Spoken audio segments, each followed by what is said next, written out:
For the final time this weekend, the European Talent Cup are preparing to put on a show for the Misano fans. Another 15 laps of drama are in store, and with race 1 right in another unpredictable twist in this 2025 tale, you don't want to miss anything, whether you're watching at home or trackside.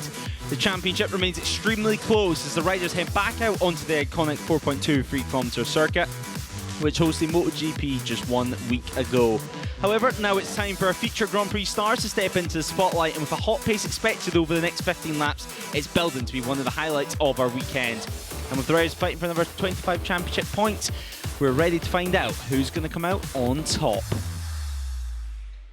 Looking back at this morning's action for the ETC field, Carlos Cano started on pole position, but it was a great start from Fernando Barrosa with the number 69 making his presence known in the opening laps. However, number 7 of Borelli soon hit the front. It was a race of high-speed chess. There was a big moment at turn 10 for some of the field as Alvaro Lucas tried to get himself involved in this podium fight, just following behind as Carlos Cano began to regain his composure following dropping back to P4.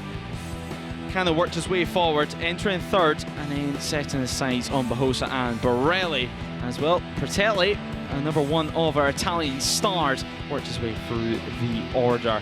Not to mention the number 45, an incredible ride from Longarella, joining the front fight after starting outside of the top 20. He's got all that to do here in race 2 as well, but a big moment from Ramadipa. Somehow he stayed on at turn 5, on the entrance to turn 5 for that one. Borelli looked up the inside of Carlos Cano as we had a few followers further down the order, just on the exit of turn 6. Everyone looking okay after that one. Another fall though there this time for the number 9. He would soon be up on his feet and trying to get the bike restarted.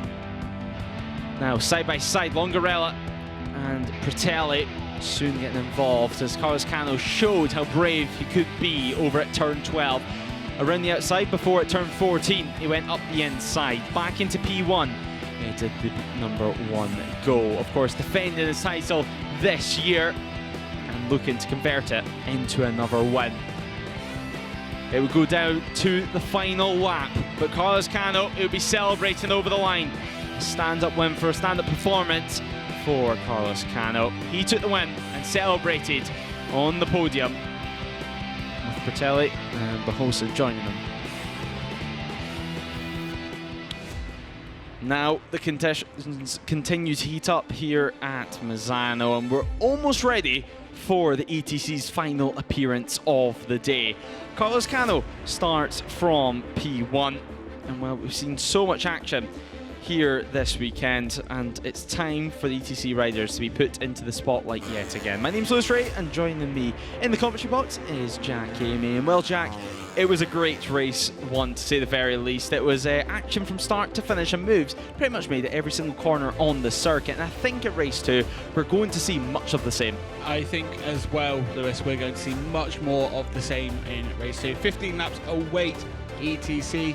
If race 1 is anything to go by, you're not going to be able to take your eyes off any part of the field, because there will be action throughout.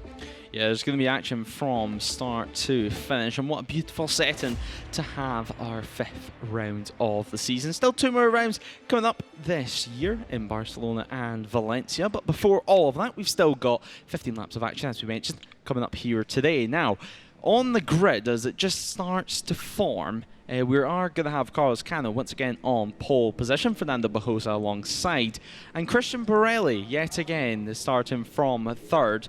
And well, Borelli, he was showing how quick he could be in that first race, and number 7 really wasn't afraid to get his elbows out. He wasn't. He had an incredible race 1, fighting for the podium positions, and he'll hope for more of the same after in race 2 coming up shortly.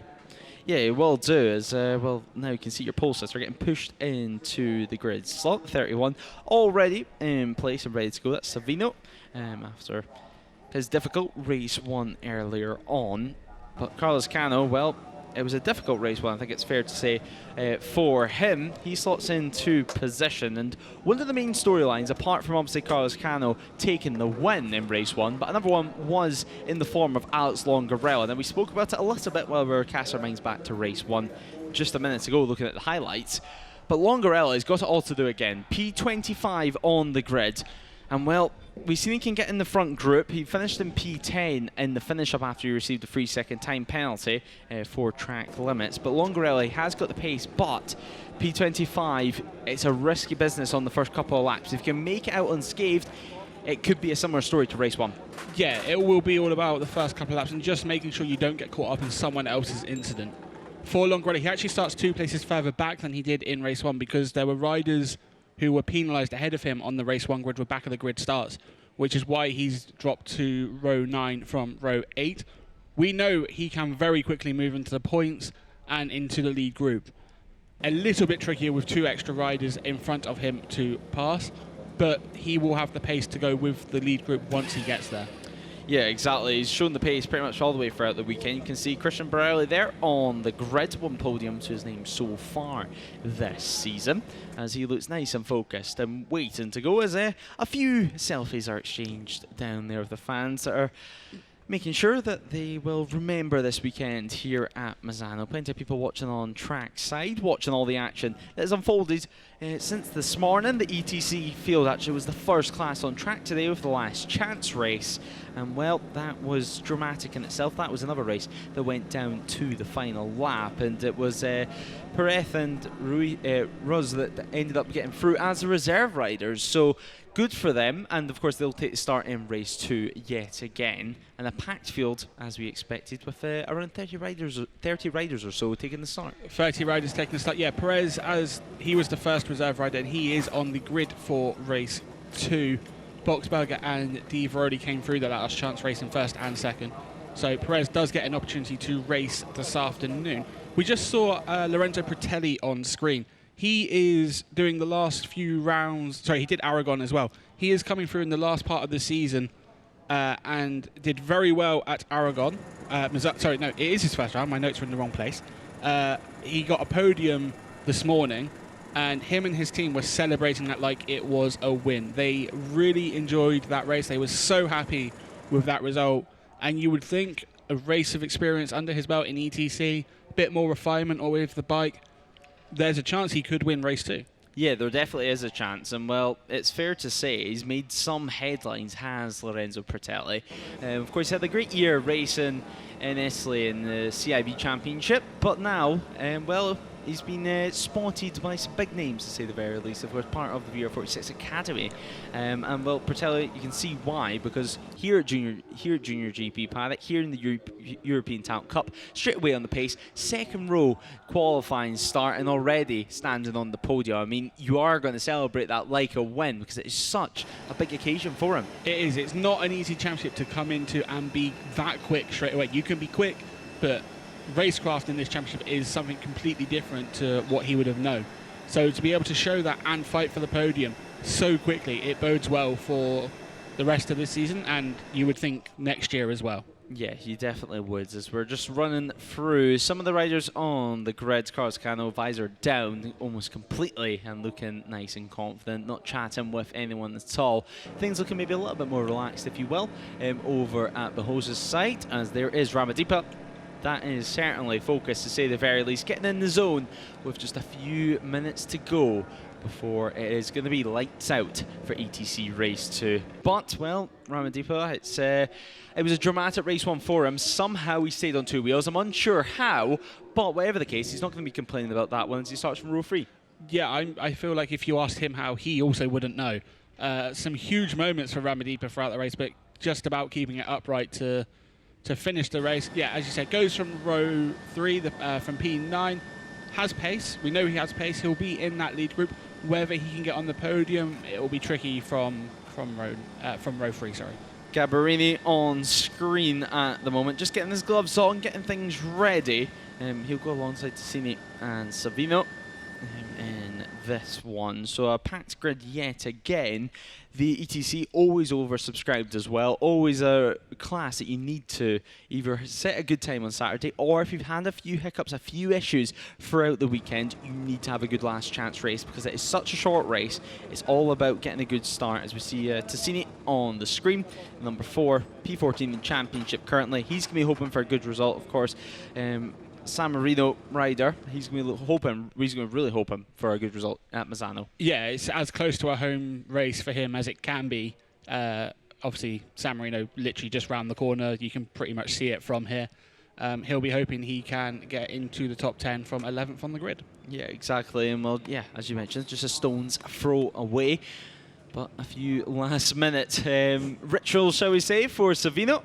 And, well, yeah, he's definitely looking nice and relaxed as the umbrellas go down. I mean, we're around 3 minutes away from getting going, and then we can run you through the grid for the final ETC race of the weekend. Of course, mixed end to the season, I think it's fair to say, because over at Barcelona and Valencia, it will just be one race for the ETC field, meaning a completely different challenge to what they've had this weekend, where you can almost have a slight redemption, shall we say, as we see Travis Borg getting ready. Yeah, it makes it a different approach going into Barcelona and Valencia, but also this race as well, because you won't want to lose points to your rivals because of how late in the season it is. Only 2 races remain after this one, and we know how tight that championship is. Even if you drop 10 points compared to your rival, that can make a big difference come Barcelona, come Valencia.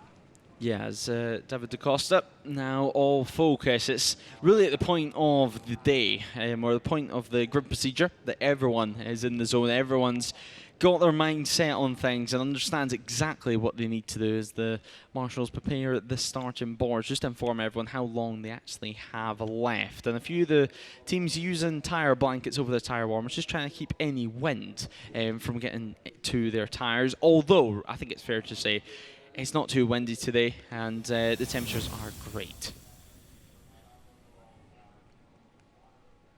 So with great racing and great temperatures, it's time to get going for ETC Race 2. Carlos Cano starts ahead of Fernando Bajosa, and Borelli taking up the final spot on the front row. Pretelli, Gutierrez and Karpushin take up row 2, while Alvaro Lucas, Marilanda and Ramadipa are on row 3. Gabarini rounds out our top 10. He goes alongside Tassini and Savino as Travis Borg. Da Costa and Michael Sanchez starts on row 5.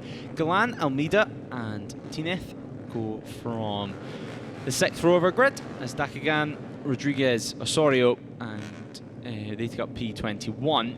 With Garcia, San Juan and Rodriguez on row 8. Alex Longarello, we've mentioned him. He goes alongside Tamburini and Miroslav. Of course, as we mentioned, 9th row of the grid start for him. P25 on the grid as Boxberger takes up our heads our final row with Ferroli and Perez joining him on row 10. Now, we head out on our green flag lap. It's the penultimate race of action in terms of Junior GP action here at Misano. But it's the final race of the weekend for the ETC field. Everything's going to be decided here today, and everything for the ETC field. This is the race that you're going to remember going into Barcelona in 1 month's time. It's the race that you really want to have a good result and go in with that extra confidence as we arrive back in Spain. It is, yeah. For those who had a disappointing race 1, this is the time to get it out of your head. You can forget about it if you make up for it in this race. For those who had a good race 1, they'll want to repeat that. So fresh in their mind is a good result, good form, the momentum heading into the final 2 rounds of the season. Yes, just 2 more rounds remain after this weekend, and well, 2 more races actually remain after this weekend, as we mentioned. But now making their way towards turn 8, you can see 25 degrees air temperature and, well, 38 degrees track temperature. Definitely, well, hot, and it's been hot pretty much all the way throughout the day here at Misano. It's great to see as well after the riders have had a little bit of everything this year. They've had Estoril where it was mixed conditions for them. They've had great weekends like Jerez where it's been sunny for them, and this weekend. And as well they've had the tricky conditions at Magny-Cours where it was wet the whole weekend. So the ETC field's usually the least experienced riders in terms of our Junior GP paddock, getting a good wide range of track conditions this season. They have, yeah. Now that will put them in good stead for their careers, having early experience across all forms of conditions. As we look at the championship standings, 10 points separate Fernando Barrosa and Alex Longarella, with Carlos Cano leaping into P3. He entered this weekend P4 in the standings, and well, now he's been slowly clawing it back, and it looks like this time around he's going to try and take some further points away from Barrosa and Longarella at the head of the field. But to do that, the number one needs to take victory. And well, Jack, ahead of this race, if you had to pick a rider, if it's possible to even pick a rider, who is your eyes on? You would think Carlos Cano, given his form across the weekend, but Barrosa has been quick, and Longarella from P25 will be in the mix. Yeah, definitely. It's going to be another group fight, that's for certain, after what we've seen earlier on. The 81 now just peeling into position, and that means everyone is set. Everyone's in their positions. We can have the green flag wave at the back. The point to the lights has been made, and the red lights are due to appear on as we go racing for ETC Race 2. A great start for Carlos Cano, but the inside line is going to be held by Fernando Barrosa, and he is already actually going to take the lead heading to turn 1. So the 69 leads the field from the number 1, and this should get away from one of the riders further down the order. He's lost a couple of seconds from the start, so hopefully everything's okay with him. Alvaro Lucas running wide, dropping down to 7th or 8th place, I think it's fair to say, after that turn 3. Now tipping it into turn 4 now for the first time of asking. Alex Carlos Cano has ran very, very wide on this opening lap. So Carlos Cano has dropped down to P4 and he's up the track. And Alvaro Lucas has high-sided out of turn 6. So drama here at the start of the ETC race. Carlos Cano first to blank. He ran wide and then he ran wide again at turn 6. Followed by Alvaro Lucas high-siding out. So the 46 is out of contention on this opening lap. But what a start it's been, Jack. I mean, drama, I think it's fair to say, and Carlos Cano not getting the start he would have wanted. As, well, a crash also from Andres Garcia of the 48. It has been a very dramatic start. The Alvaro Lucas high side has just allowed the top 4 to put out a big gap over the chasing pack. They will have a lot of work to do to bridge that. It is a long race, however, so there's still time. Barrosa leading from Gutierrez, Carpuchin and Cano. I'd say ran wide a couple of times on that final lap. Good to see Lucas was able to walk away very quickly from that high side.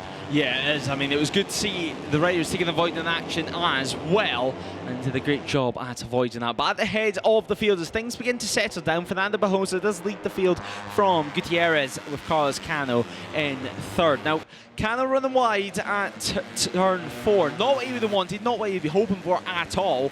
But we've seen it in race 1, that in the first couple of laps, he wasn't really settled down. He was losing a few places, he was making a few mistakes.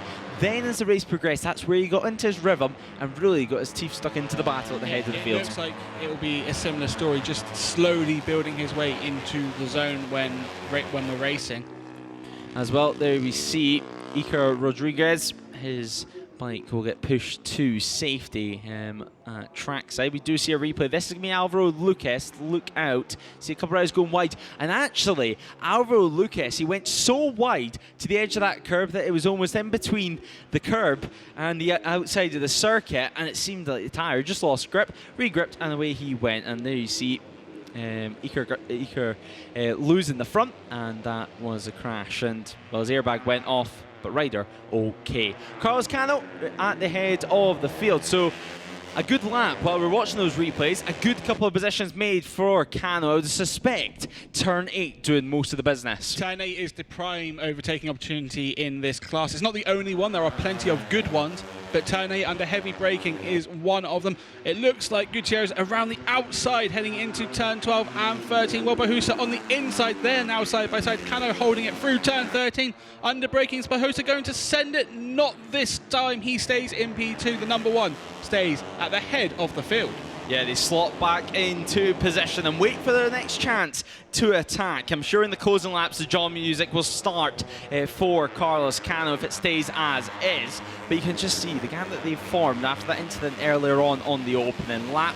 Ramadipa involved in that fight in the second group, but look at Carpuchin. Carpuchin looking up the inside. Can he get 2 places? No, he cannot, but he does pick up 1. He enters 3rd place. So number 70 ahead of Gutierrez, with Barrosa still sitting in P2, and Cano Cano setting the fastest lap of the race, a 1:45.751.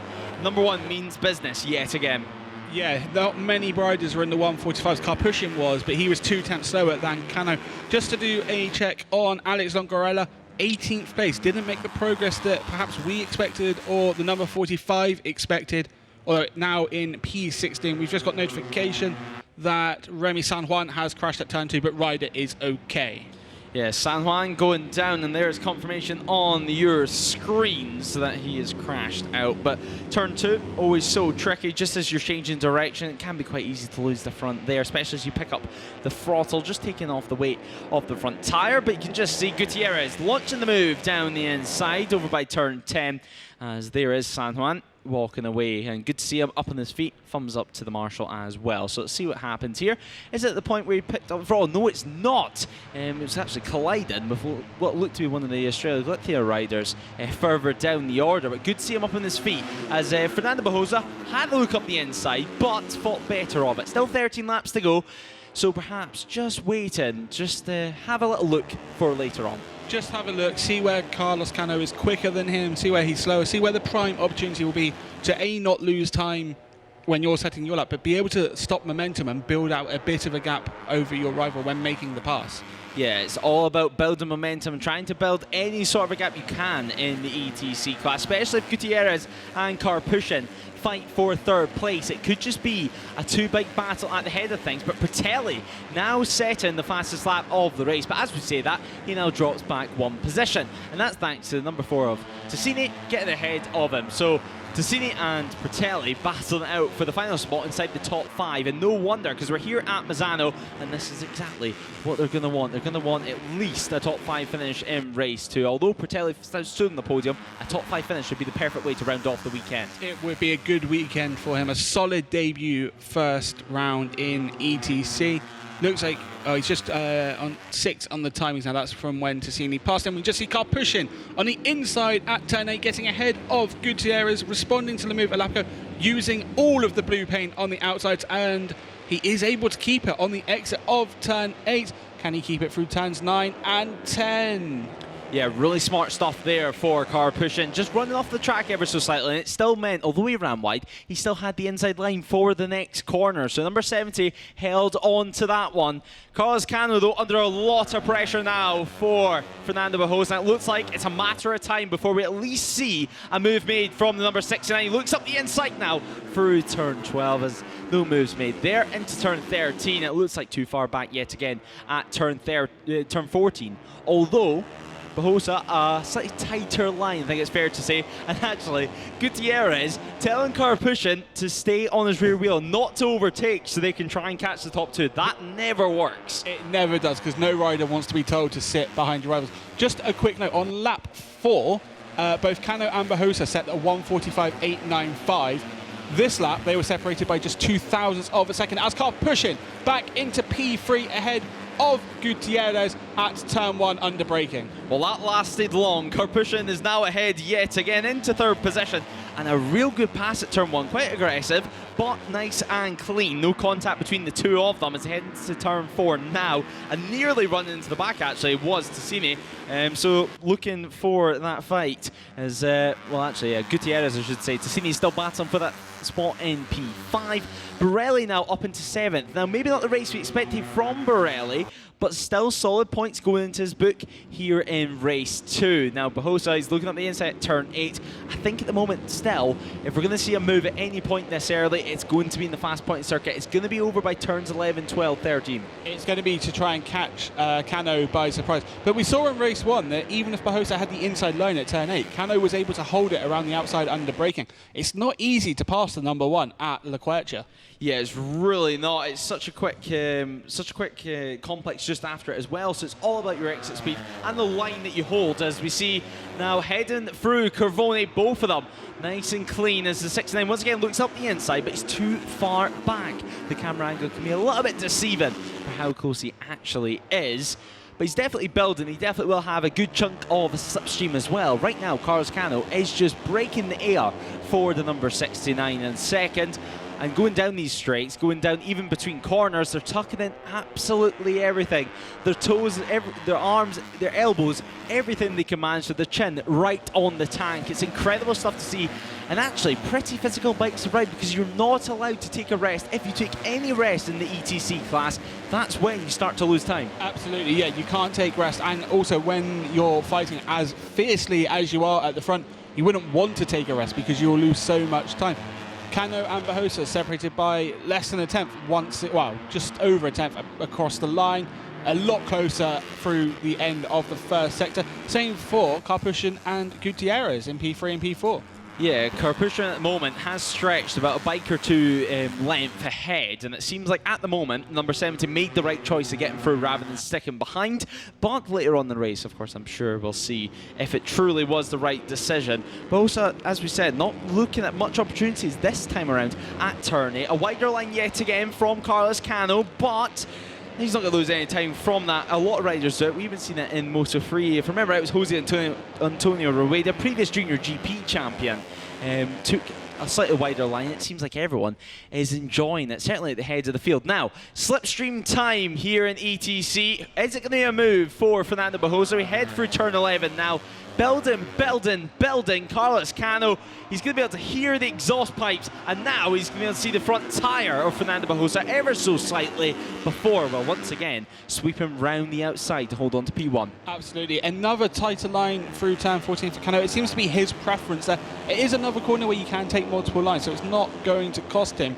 But Barbosa might sniff an opportunity if the door is slightly ajar as they go neck and neck through turn 16. Yeah, they come out with the final corner now, and not only does the door have to be ajar, I think in the final couple of laps, if he still cannot find a way through, he's going to have to get very, very inventive. Now, we did see how strong he can be at turn 2, but as the fastest laps continue to tick in, changing hands actually, it was Cano, then Barbosa, now it's Pratelli down in P8. So just going to show how fast this field is pushing on, whether you're in P1 or you're in the latter stages of the top 10, as there's riders pretty much all over the place on the circuit. As down the inside goes to Cine, and actually that is on Karpushin. So they have been caught, well, Karpushin's now been caught up by this field, and so has Gutierrez. So now this battle between two riders has soon turned into 5, 6, 7 riders. It has. Just having a look at lap times, Karpushin was a 1:46.0 last time out. Gutierrez a 1:45.7. Most other riders are in the low to mid 1:45s. So they lost a lot of time on that last lap. I wonder if they were just scrapping somewhere and cost themselves a huge amount of time.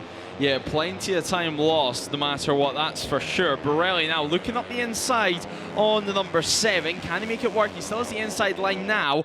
However, Karpushin is so brave. He leant on the Italian's machine all the way throughout turn 10, and following through is Ramadipa. Look at the slingshot that 32 is getting. Coming through turn 11 now. He is through on Karpushin, and now looking for another opportunity through this fight.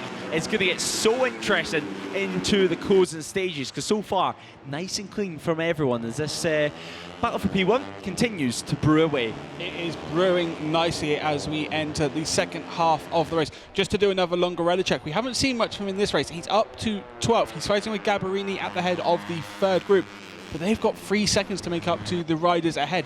That is a big gap to bridge, especially with 8 laps to go.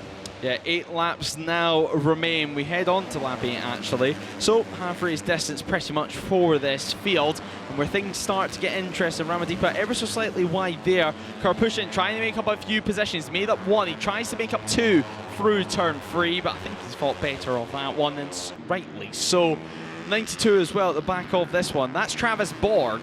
Can he get his way into the top 5 or even towards the top 5? Because right now he's on the back of this group. But going to show how easy it is to lose some positions. Because, I mean, Karpushin, he was pretty much starting to edge away into no man's land. And now, look at the battle he's involved in, as it's now Tassini with that gap. He was sort of building up for a race on his own in P3 almost. He was starting to edge out a gap over Gutierrez. But yeah, he's completely lost it. He's been swamped by the chasing group, as has Gutierrez. Borelli up into P4, up the inside of Gutierrez at turn 10 to move into a top 4 position. And now telling to follow once more. Now Borelli telling Gutierrez to follow. And so Gutierrez pretty much getting his own treatment this time though from Borelli, and you'll get to see how much that actually works from the number 14's perspective as Ramadipa looks up the inside. The thing is, in these battles, it's either pass or be passed. It's no time to be sitting behind any riders, otherwise you're going to soon find yourself into a position that the likes of Bertelli's found himself in, where he's dropped all the way back down to P9. As you said, it's pass or be passed. You can't hesitate, you can't make a half-hearted move. You have to send it with full commitment, make sure it pays off to gain, otherwise you will drop down the order. As you said, Bertelli, a great example of that. Over the line we come. 7 laps now remain. We tip into turn 1 yet again. 2.4 seconds separates Bahosa and Tassini in second and third. As well, Carlos Cano, he's looked unstoppable so far. We've actually yet to see a mistake after, of course, the opening lap blunder that we've seen. But once he got to the head of the field, he's looked unstoppable. Ramadipa trying to line up a move is down the inside. This is 67, so Bertelli through. He goes on Savino. Savino now drops back down to P9. Bertelli now P8. Setting his sights on Karpushin in 7th. Just at the front of the field. Again, Cano and Bahosa's last lap times, just 6,000th between them. There is literally nothing you can choose between them as they fight it out for victory at the front of the field. Tassini looks to be that someone was very wide on the exit of turn 8 there. Tassini running in the podium places is looking to build a bit of a gap over Borelli. The number 7 going with him at the moment. Alex Longarella, P13 as things stand. Well, this fight continues for the final couple of spots on the podium. Currently first and second still trying to be decided by Carlos Cano and Fernando Bahosa, but it's an incredible show that the Misano fans are being brought to as we head into the braking zone through turn 13, now turn 13 now, through turn 14, heavy on the brakes. Hairpin corner, we've seen quite a few crashes. Now Bertelli, P5, he's really got to move on for things, perhaps realise what was happening, seen some gaps forming, certainly between Tassini and Borelli to the likes of the rest of the group. He had to make the move very quickly in order to not make it 3 groups at the front of the field. He now has to try and close them down while facing immense pressure. He's got Ramadipa and Karpushin behind him heading into turn 1. Just holds on from the number 32. The fastest lap of the race going the way of Bertelli as well. Well, he dragged the likes of Ramadipa all the way into this podium fight. We're going to have to wait and see. This is the fight for third position between number 4 and the number 7. Meanwhile, Bertelli runs in P5. Ramadipa had a sneaky little look up the inside at turn 4. Nothing get made this time around though, as Tassini does lose a little bit of time. But what a race we're having, and you can just see Karpushin at the back of this small little group. And down the inside goes the 67. Ramadipa looking around the outside, but he's going to struggle to get that one stopped, and he somehow has got the tighter line on the exit. However, the inside line is going to go the way of the 67, but the corner speed has allowed Ramadipa through. So turn 10 yet again. Karpushin now trying his luck on the outside. It seems like we're at the point in the race where everyone's just trying to invent some movement, perhaps a little bit of panic and get settling in after watching even that Ramadipa now beginning to edge into the distance. Perhaps a little bit of panic setting in. Also, we are approaching 2/3 race distance, which is a crucial part of the race for in case there is a red flag shown after that, there wouldn't be a restarted race. So now is the time you want to start getting in the positions that you need. However, riders are losing out. This group has splintered. It is now 3 distinct groups at the front of the field. Yeah, 2/3 race distance being lap 10 of 15 as we now head on to lap 11 of the action at the head of the field to make it. There's a few more laps to go. It's going to be an interesting duel with 5 laps remaining here on the Adriatic coast. What a weekend it's been for the European Talent Cup. And well, number 4 now just extending his margin ever so slightly. He's up into 3rd position is Tassini. Just Tassini and Borelli, both of them want this. Both of them think they deserve this.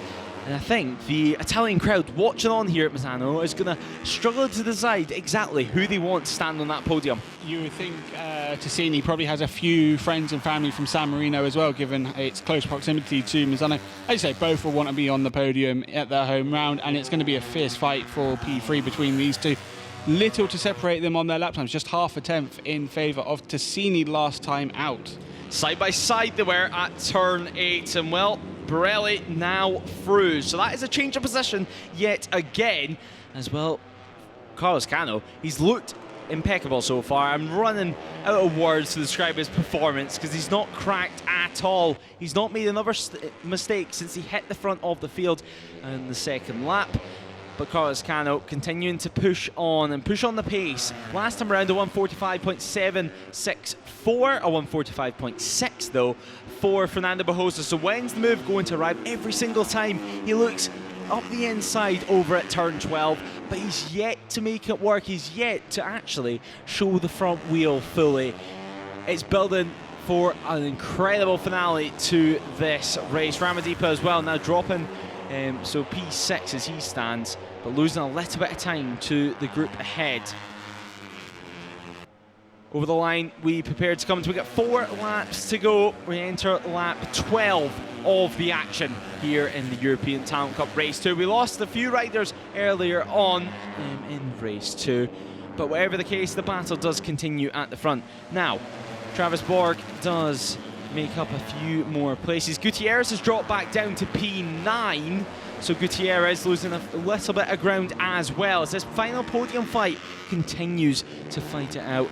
Borelli got ahead a few corners ago and now still continues to lead Ticini, so 7 and the 4 continue to fight. It's the battle of the single digits for the final spot on the podium. It is an incredible fight over this podium place. Just to do a quick update on Longarella again, he hasn't been able to make the progress. He's running in P13 in what is now the 4th group, but they're 9 seconds behind the 3rd group on this track. There is a huge amount of work. Well, he's not going to be able to make up that time. The best he can hope for is a P11. We're just seeing a replay of how Borelli got up the inside of Ticini at turn 1 under braking. A solid move from the number 7 to claim a provisional podium spot. Yeah, great stuff there. And now, well, Borelli heads to Ticini, heading towards Corvone now, one of the fastest corners that we have on the ETC calendar. Looking around the outside ever so slightly, briefly. Is he going to try to carry the corner speed? Yes, he is. Ticini, elbows out all the way at turn 12. We head into turn 13, and I do not believe it. He's made it work from the outside. Ticini inventing moves with just 4 laps remaining. That is one of the best moves you will see in motorsport as a whole. That was just ridiculous from Ticini to hold it around the outside through Corvone and turn 12 to take back that provisional podium spot. An incredible overtake. Yeah, great stuff as we arrive at turn 1 again. The overtake just 1 lap ago. No moves though made this time around from Borelli as he looked for a chunk into Ticini's armour this time around. He looks this way, he looks that way, he looks for any sniff of an opportunity. Heading to turn 4 now, heavy on the brakes. He's asking a lot from the front end there. And well, Ticini cutting off his front end, closing the door, shut in his face as well. Ramadipa follow this group behind, and I'm sure he's going to be watching this battle and enjoying it as much as we are, because he knows if anything happens, he's going to be there to pick up the pieces side by side. Heading into turn 8, who's it going to be? It is going to be Ticini ahead of Borelli, but now these two really beginning to dice. They are. Not much to separate them in terms of their pace. That move somehow didn't cost them a huge amount of time. They were a couple of attempts slower than Ramadipa behind, but somehow they kept their pace and their speed up despite what was an incredible move. But is Borelli about to get his revenge? He's right on the inside. He's almost on the grass on the run into Corvone. Using the white line as he head towards Corvone yet again. Is it going to be Borelli's chance to strike? Is it going to get payback for the move just 1 lap ago through turn 12? Now turn 13. Is he going to set up a block pass at turn 14? Down the inside. The number 4 looks and very, very close. So, wow, how did it make contact there? Borelli thinking better of it, backing out of it at the very, very last moment. That's as close as it gets without it ending in tears. You wouldn't want to be any closer if you're one of these two riders. That was so, so close. You could barely separate them. It looks like Borelli has a good run out of the final corner, but Ticini has the inside line. Is that going to work, or is Borelli going to go around the outside? Ticini just holds on through turn 1 and defends nicely into turn 2. Borelli trying to get the drive towards turn 4 now. He's setting up a move, he's building, he's getting closer. He's going to have to look round the inside very, very soon. Can he make it work? He's too far back. So Borelli thinking better of it. We're on the penultimate lap of action. It's still Carlos Cano who leads Fernando Barroso at the head of the field, but this battle for the final spot on the podium is really heating up. Both of them, gloves off time, no point saving tyres, side by side onto the curb for Borelli on the inside towards turn 8. Inside he goes. Will it be a good drive for Tassini? Can he get his payback before we even arrive at turns 9 and turns 10? And then, of course, it's the run towards Curvone yet again. What do you do if you're Borelli here? Because you know Tassini will try it around the outside, and you can't leave him free on the inside either. Yeah, exactly. He's really got to find an inventive move, or perhaps just go super defensive towards the likes of turn 13, or take a wider line himself and force him to go up on the inside. Now, still no moves being made at the front of this field, but we're heading towards the last lap now. Fernando Barroso is not going to finish this race without one opportunity. He sat there comfortably in second position. You would think, with 25 points being that close, he's going to release the brake and at least try something, even if it means running wide, because they've got a nice gap to third position behind. You would think so. He has the advantage over the riders behind to try and move. He was very wide out on the green as well. If he does that on the final lap, he would have to drop one position. So something to keep an eye on as you go into turn 1. There's nothing to choose between them, but Cano holds it into turn 2. No more famous Bahusa turn 2 moves today. Yeah, no more turn 2 moves in this race, because it's the final lap. It's the final duel of the European Talent Cup here at Misano. Who's it going to be? Is it going to be Carlos Cano, who can take yet another stunning result, or is it going to be Fernando Barroso, the number 69, who sat comfortably in second position this whole race? He's been looking for a sniff. He's been looking for an opportunity this whole time. Has it all been sandbagging? Does his moment arrive now at turn 8? He looks up the inside, but Carlos Cano once again shuts the door, slams it in his face. The number 1 is not going down without a fight here. Turns 9 and turns 10 before it's time for Curvone, where slipstream is going to matter now. As we build up, it's going to be an all-out duel. They're going to use all the circuit, and Fernando Barroso, what's he going to be able to do in the slipstream now? He looks up the inside, too far back. He's going to be turn 11. No, it's not. Turn 12 now, maybe. We've seen him look up the inside 1 or 2 times. Not this time around. Turn 14, block pass. If not, we're going to go down to the final corner. And well, this final corner, it's so tricky to make a move. It's so tricky to make it work. He's had a big look behind him, just checking nobody's there. Does that mean he's just succumbed to the fact that second place is the best he's going to get? Carlos Cano does take victory. An incredible race, unstoppable after hitting the front. Fernando Barroso comes home in P2. He realised after turn 14 there was no realistic opportunity of getting through. Carlos Cano, the fastest lap of the race on the last lap, showing how hard they had to push. Tassini does finish ahead of Borelli, and great sportsmanship. They both enjoyed that. And well, hats off to you is what Fernando Barroso is telling Carlos Cano after that one. 15 laps of drama, all decided in the final lap. What a great battle it was for P1, although it might have not been the all-out dogfight that we've seen in race 1. It's incredible to see 2 riders go head-to-head like that. 2 riders push each other to the absolute limit here at Misano. Savino now, a little thumbs up as well to Carlos, congratulating him with his results. Of course, the European Talent Cup just have 2 more races this season in Barcelona before the final round in Valencia. But P1 in the standings, Fernando Barroso, he entered the weekend tied on points and he leaves the weekend still P1. To me, that's a solid weekend of work. Perhaps on that final lap, just thinking of the championship battle.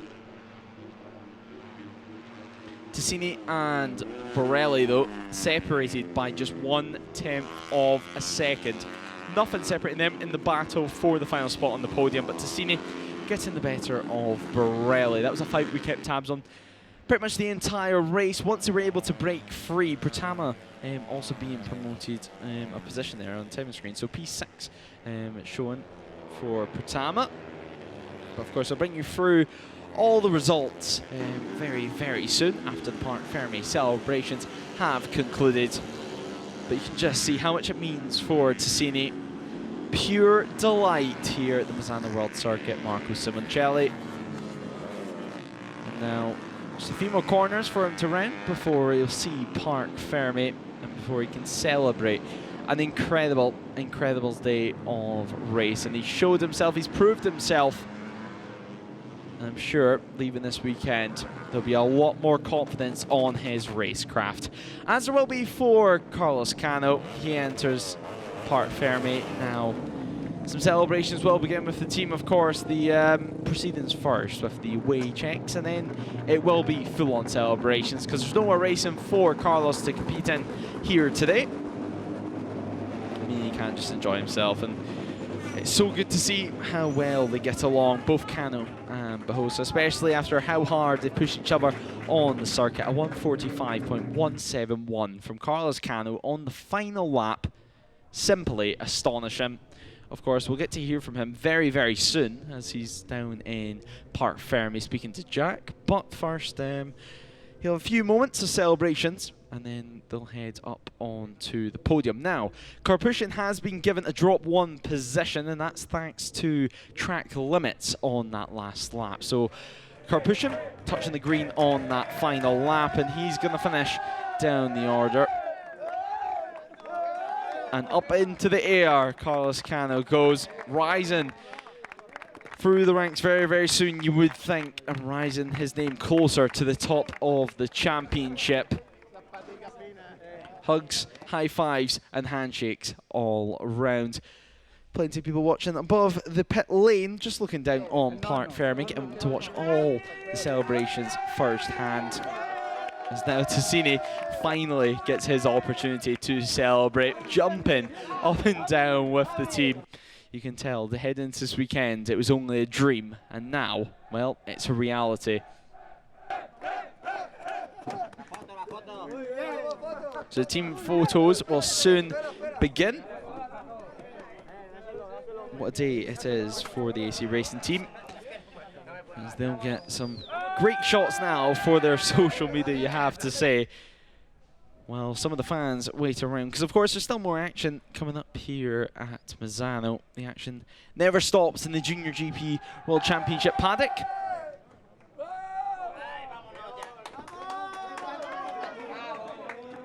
A great photo being taken there of Carlos Cano.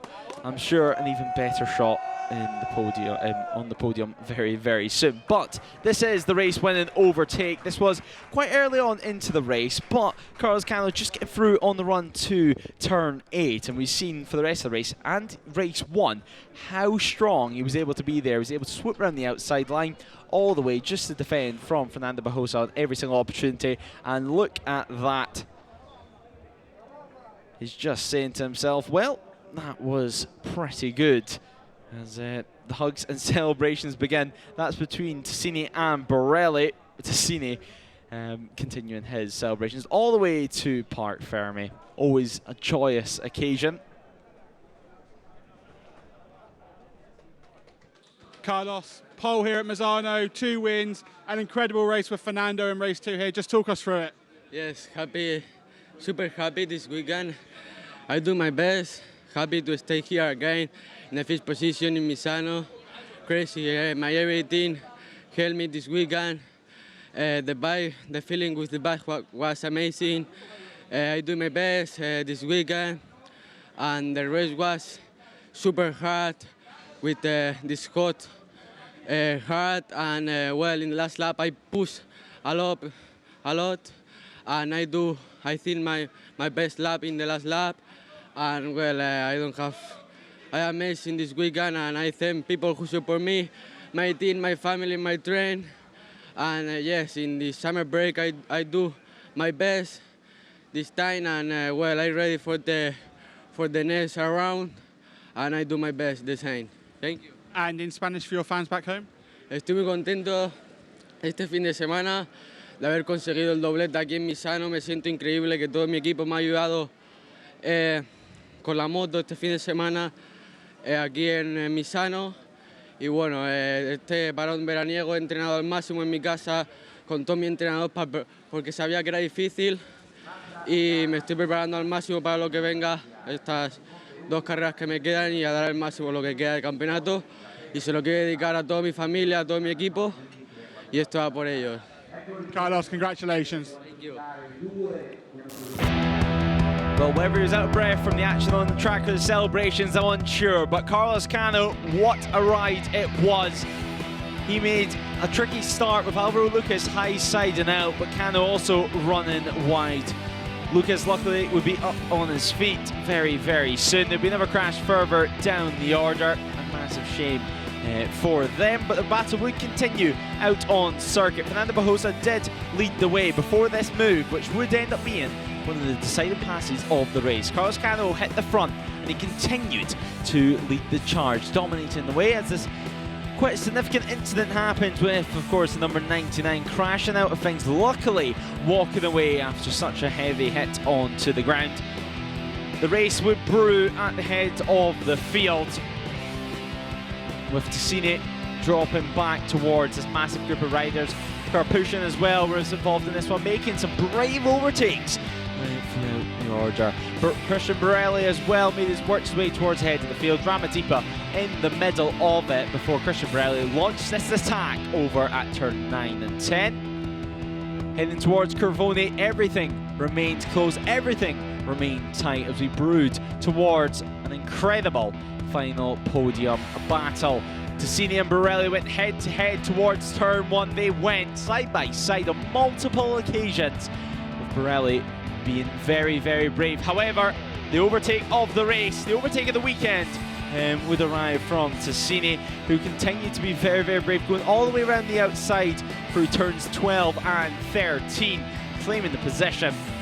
Meanwhile, Carlos Cano claimed victory, remaining unstoppable here at Misano. A handshake to celebrate as the celebrations begin on the podium. First of all, of course, we have celebrations with the team members. The 72 Art Box Racing team will be out. Gabriel Ticini celebrating there onto the podium. Excitement very, very clear. Fernando Barrosa does claim P2. Well, the final spot on the podium, the top step of the podium, goes the way of Carlos Cano. It is P1. It is 25 championship points here in race 2. And well, as the trophies begin to be handed out, he's going to need to make sure he packs some extra room in his luggage to go back to Spain, because those trophies will be coming home. Hopefully, they also have a room in the trophy cabinet. But Ticini now also receiving his trophy. So happy. It's great to see a rider show how much a podium means to them. It was also great to see the scenes between him and Borelli at the end of the race, celebrating their battle. As Carlos Cano takes P1, and once again we're going to hear the Spanish national anthem here.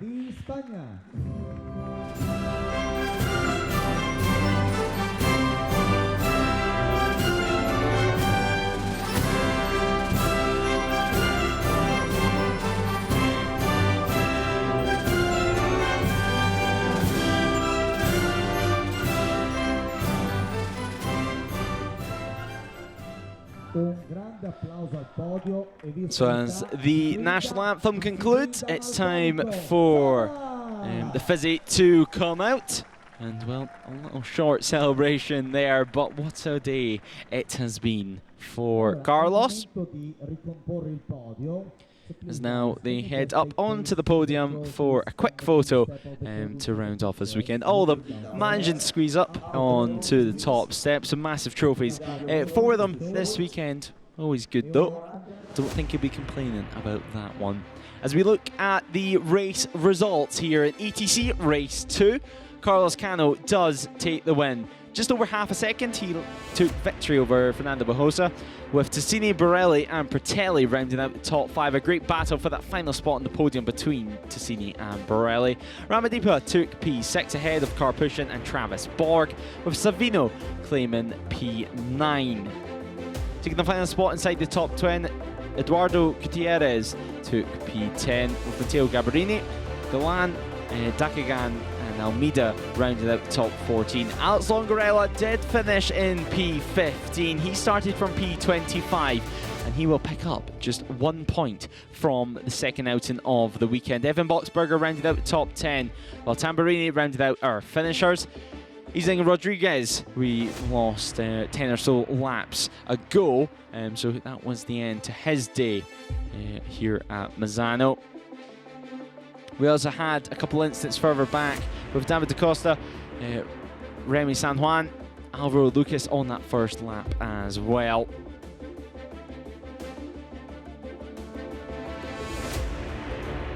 Now, this is the screen that Fernando Barrosa will have his eyes on. 9 points between Barrosa and Carlos Cano. Cano now up into second position in the championship, with Alex Longarella dropping to P3 following his 1 point finish. Alvaro Lucas remains in P4 with Ramadipa P5. Gabriel Tassini flies up to P8 in the championship order. 6 championship places made up for him, as Christian Borelli P10 in the championship, as well as Lorenzo Pratelli up into P14 after a very 2 successful outings here at San Marino. Isam Rodriguez dropping down to P16 in the championship, as a few more different position changes. Eduardo Savino as well entering the top 25 in the standings, and he'll chase Ethan Sparks, who wasn't here this weekend. He's on BTC duties over in the Netherlands. Just looking through our order, the championship is close at the top, and it's even closer further down the field. Dakagan up a position, P26 in the championship. But heading into Barcelona, all eyes are going to be on Barrosa. What can he do?